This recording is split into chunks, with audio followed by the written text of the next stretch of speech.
Most of the time लोग सोचते हैं कि शांत रहना सिर्फ तब की चीज़ है जब लाइफ में कुछ बुरा हो रहा हो। लाइक अभी मैं बहुत ज़्यादा स्ट्रेस्ड हूँ, अभी मुझे शांत हो जाना चाहिए।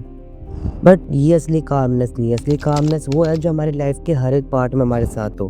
हमारे नॉर्मल दिनों में भी, हमारे बुरे दिनों में भी और हमारे लाइफ के सबसे वर्स्ट मोमेंट्स में भी। और ये कामनेस अपने आप को ज़बरदस्ती शांत करने से नहीं आती, बल्कि ये प्रैक्टिस से आती है, उन छोटी-छोटी चीज़ों से जो हम लाइफ में हर रोज़ करते हैं। इमेजिन दिस, बाहर एक बहुत बड़ा तूफान आया हुआ है एंड आप घर के अंदर हो। अगर आपका घर कमज़ोर है, आपके घर की खिड़कियाँ कमज़ोर है, तो वो तूफान अंदर आ जाएगा और आपको नुकसान पहुँचाएगा।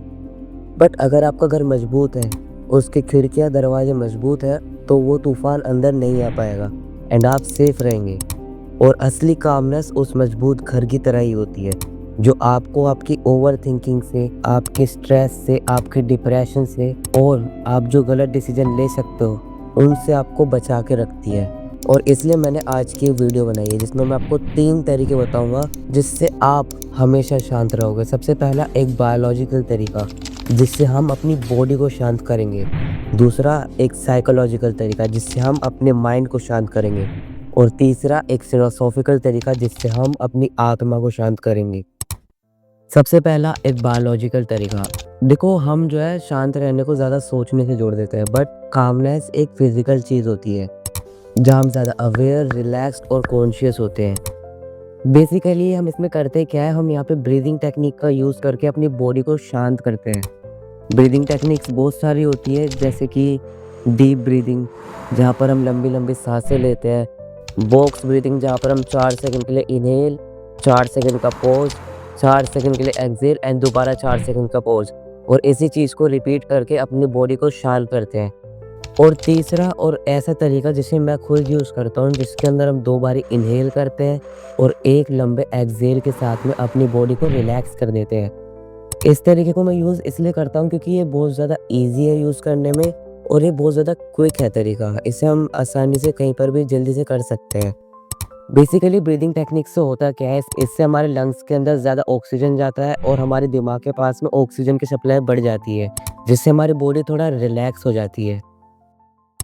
तीसरा तरीका एक साइकोलॉजिकल तरीका। इसमें हम क्या करते हैं, बेसिकली हम अपनी और अपनी प्रॉब्लम के बीच में एक छोटा सा गैप क्रिएट कर देते हैं, जिसको साइकोलॉजिस्ट कॉग्निटिव डिस्टेंसिंग कहते हैं। देखो एग्जैक्टली हमें यहाँ पे क्या करना है। इमेजिन करो कि आपके साथ में कुछ बुरा हुआ एंड नाउ अब आप उस चीज़ को लेके ओवर थिंक कर रहे हो। आपको यहाँ पर क्या करना है, आपको 1 सेकंड का पॉज लेना है और ये पूछना है अपने आप से कि ये मैं क्या फ़ील कर रहा हूँ? ये मैं क्यों फ़ील कर रहा हूँ? ये मुझे अपनी बॉडी के किस पार्ट में फ़ील हो रहा है? क्या ये एंगर है, ये डर है या ये ईगो है? आपको अपने आप से ये सवाल पूछने हैं। देखो बेसिकली इससे होगा क्या? आपके और आपके उस प्रॉब्लम के बीच में एक छोटा-सा गैप क्रिएट हो जाएगा, जिसके बाद में आप अपनी इस पूरी सिचुएशन को, कि आपके साथ में कुछ बुरा हुआ और अब आप ओवरथिंक कर रहे हो, इसे एक थर्ड पर्सन व्यू में देख पाओगे एंड कॉन्शियसली और पूरे अवेयरनेस के साथ में ये डिसाइड कर पाओगे कि आपको इस चीज़ पर रिएक्ट करना भी है या नहीं करना, और अगर करना भी है तो किस तरीके से रिएक्ट करना है। इससे आप स्ट्रेस को होल्ड कर पाओगे एंड स्ट्रेस को रिलीज़ भी कर पाओगे। और इसी तरीके के साथ में हमने अपनी बॉडी और अपने माइंड दोनों को शांत कर लिया। अब बारी है अपनी सोल को शांत करने की। तीसरा एक फिलोसॉफिकल तरीका। बेसिकली ये ज़िंदगी को देखने का एक लेंस है जो कि आपको लॉन्ग टर्म में शांत रखेगा। यहाँ पर हम या तो एक सिंपल और पावरफुल बिलीफ को क्रिएट करते हैं या फिर हम यहाँ पर किसी एग्जिस्टिंग बिलीफ में बिलीव करते हैं। Like control the controllable and release the uncontrollable. सोचो कि सामने से कोई इंसान आता है और तुम्हारी इंसल्ट करता है। तुम उस इंसान के मुंह को कंट्रोल नहीं कर सकते, पर तुम उस पर किस तरीके से रिएक्ट करते हो ये चीज़ तुम्हारे हाथ में है। या एक और फिलोसॉफिकल आइडिया कि हर एक चीज़ टेम्पररी है। आपका दुख, आपका सुख, आपकी फैमिली, हर एक चीज़ टेम्पररी है और वो ज़्यादा समय तक नहीं रहती। फिलॉसफीज जो आपको शांत रख सकती है वो हो सकती है टाओइज्म, अब्सर्डिज्म या स्टोइसिज्म। देखो मैंने यहाँ पर कहा तो सही कि आप किसी बिलीव में या तो बिलीव कर सकते हैं या फिर आप किसी बिलीव को क्रिएट कर सकते हैं। बट अगर आप मेरी इससे पहले की वीडियो देखो तो मैंने वहाँ पर ये चीज़ भी कही है कि हमें किसी भी चीज़ में ऐसे ही बिलीव नहीं करना चाहिए, जो कि बेसिकली बात पूरी तरीके से सच है। हमें किसी भी चीज़ में तब तक बिलीव नहीं करना चाहिए जब तक हमारे पास उसकी प्रॉपर रीजनिंग ना हो। बट अगर हमें सर्वाइव करना है, अगर हमें शांति से जीना है, तो हमें किसी न किसी चीज़ में बिलीव करना होगा और किसी न किसी चीज़ को वैल्यू करना होगा। वरना आप अपने आप को एक ऐसी कन्फ्यूजिंग सिचुएशन में पाओगे जहाँ से आपको निकालना लगभग नामुमकिन हो जाएगा। जैसे कि फ्रेडरिक नीचे ने भी कहा था, if you gauge long into the एबिस, एबिस will gauge long into you.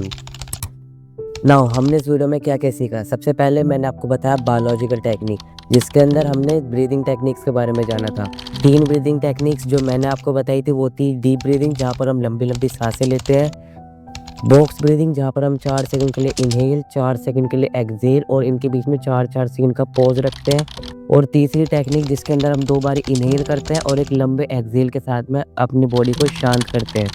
एक साइकोलॉजिकल तरीका, जिसके अंदर मैंने आपको बताया था कॉग्निटिव डिस्टेंसिंग के बारे में, जहाँ पर हम अपने और अपनी प्रॉब्लम के बीच में कुछ सेकंड का गैप क्रिएट करते हैं, अपने आप से सवाल पूछ के और उस पर्टिकुलर सिचुएशन के बारे में अवेयर होके, एंड हम उस सिचुएशन को एक थर्ड पर्सन व्यू में ऑब्जर्व करते हैं। तीसरा हमने एक फिलोसॉफिकल टेक्निक के बारे में जाना था, जहाँ पर हम किसी बिलीव को या तो क्रिएट करते हैं या किसी बने बनाए बिलीव में बिलीव करते हैं, अपने आप को लॉन्ग टर्म में शांत रखने के लिए। बिलीव जैसे कि आप किसी फिलॉसफी में बिलीव कर सकते हैं, जैसे अब्सर्डिज्म, टाओइज्म, स्टोइसिज्म, या रिलीजन भी इसी के अंदर आ जाएगा। एंड अगर आपने इस वीडियो को यहाँ तक देख लिया है और अच्छे से समझ लिया है, देन मैं ये आपको गारंटी कर सकता हूँ कि अब से बाद में आप हर एक सिचुएशन के अंदर शांत रह पाओगे।